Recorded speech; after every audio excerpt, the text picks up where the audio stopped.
Good afternoon, YouTube, and welcome to the Pipe Report. So normally, I don't do a video of a video that I made, but this is really important, so I'm going to take some clips out of this video.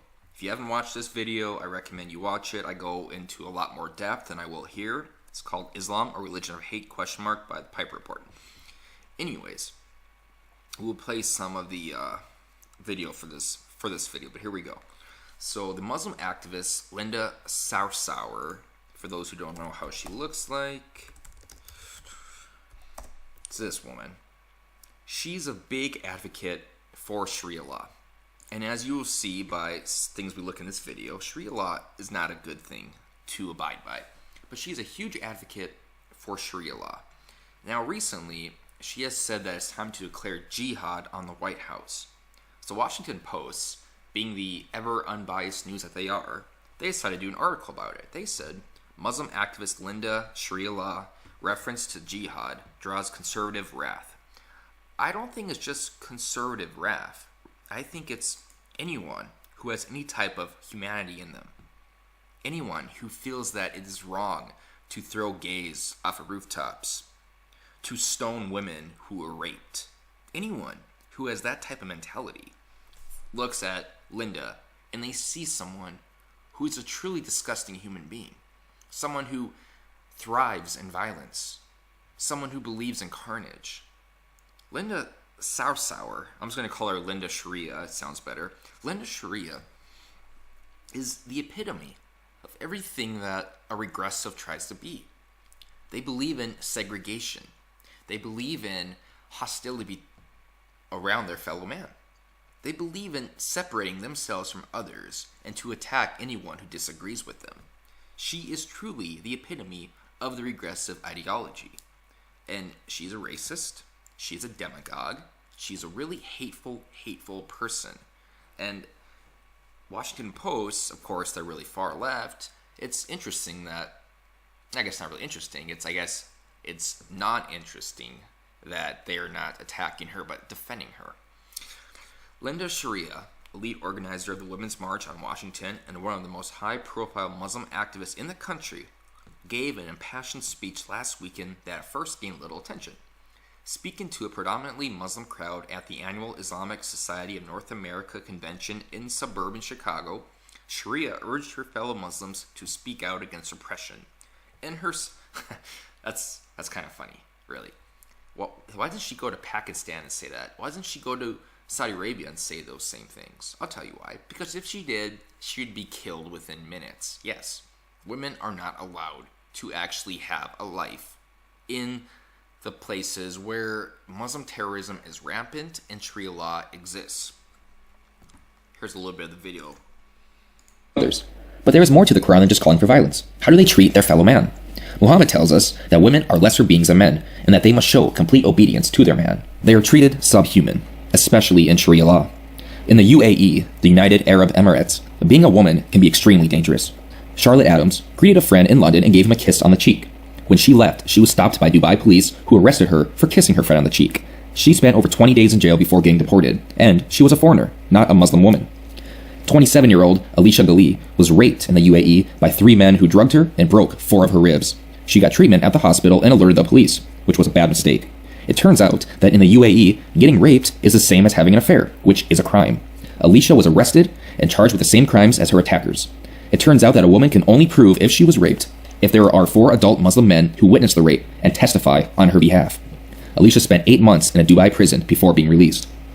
13-year-old Aisha Ibrahim Dulau was gang raped in Somalia because she reported her rape to the police. She was stoned to death by 50 men. They buried her in a hole with only her head above ground and proceeded to stone her to death. Sharia courts in Pakistan punished raped women by throwing them in prison. Bangladesh beat rape victims before imprisoning them. In Afghanistan, parents can honor kill their daughters if their daughters are raped. In 2014, the International Women's Group intervened after a 10-year-old girl was raped in a mosque. Their main goal was to persuade her family not to kill her. As of now, the parents have not killed their daughter. Over 200 Nigerian schoolgirls were kidnapped and sold into sex slavery by the Islamic group Boko Haram. And this is happening all over the world. Muslim men are also allowed to take sex slaves outside of their own... So, there's some of it right there. And remember, she defends this type of mentality. Linda Sharia defends Sharia law. She defends these egregious acts against humanity. And now she wants to try to garner that same support against the White House.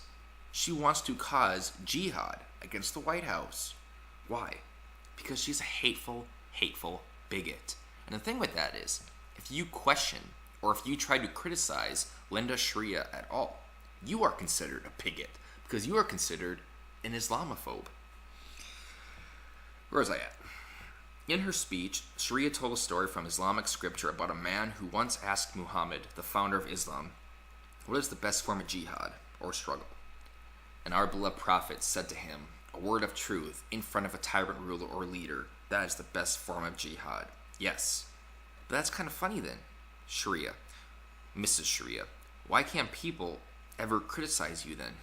There's videos of you getting asked questions, and when someone asks you about Sharia law or about the atrocities that happen in Muslim-majority nations, you call them racist. You call them Islamophobes. You ignore them.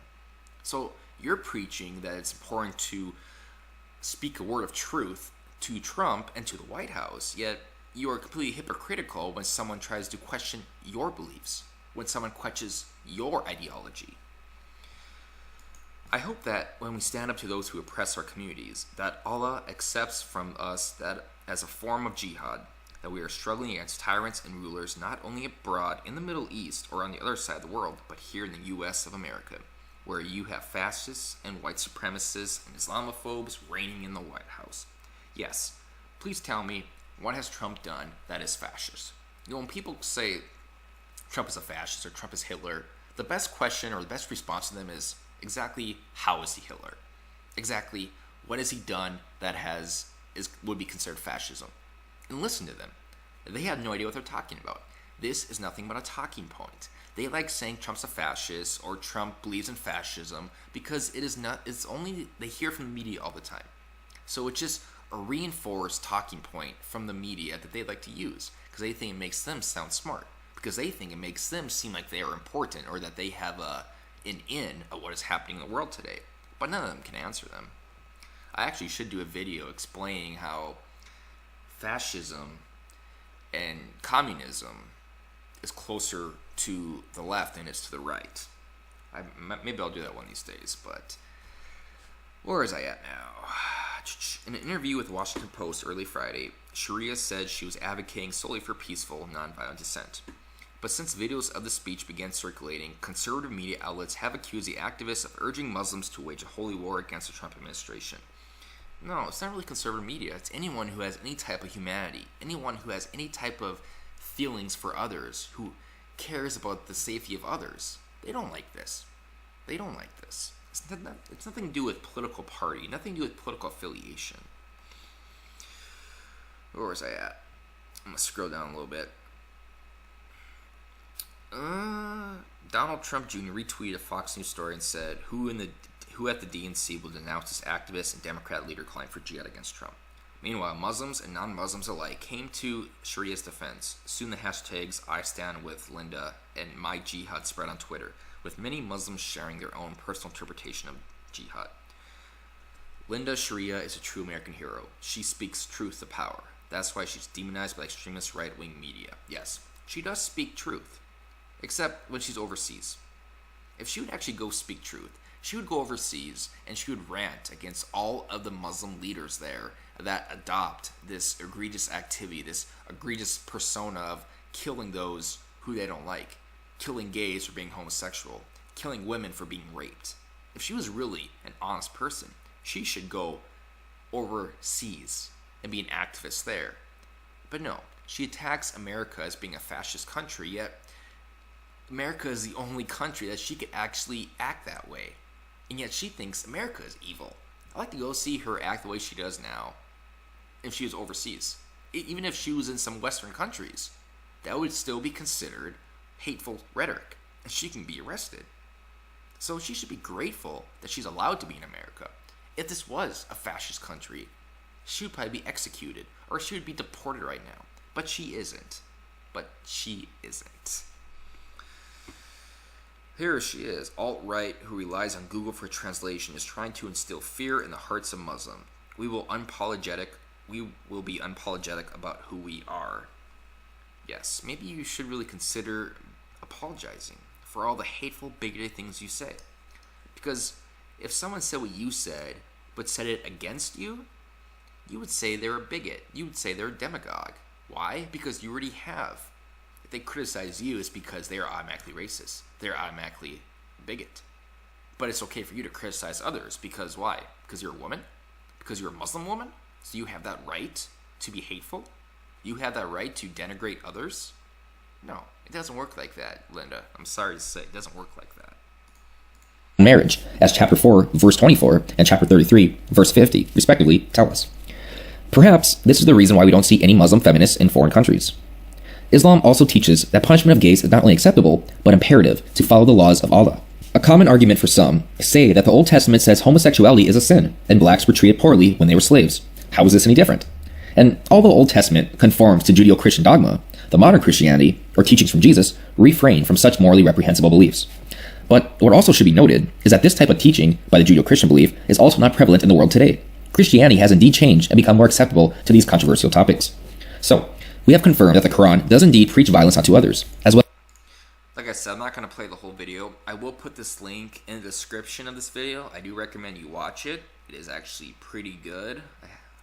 I know it's my own video, so it's kind of weird for me saying that, but I did really do a lot of research into the facts of the case of what happens in Islamic majority nations and terrorism, all that stuff. So I do recommend you check it out. I go a lot more in depth than I did here, and I think you will like it. Either way, just to finish up here, Linda Sharia, you are a bigot. You are a terrible person, and a terrible example to set for a leader, for a feminist, for a Muslim woman. You are a disgrace, and you should be ashamed of yourself. And I'm done.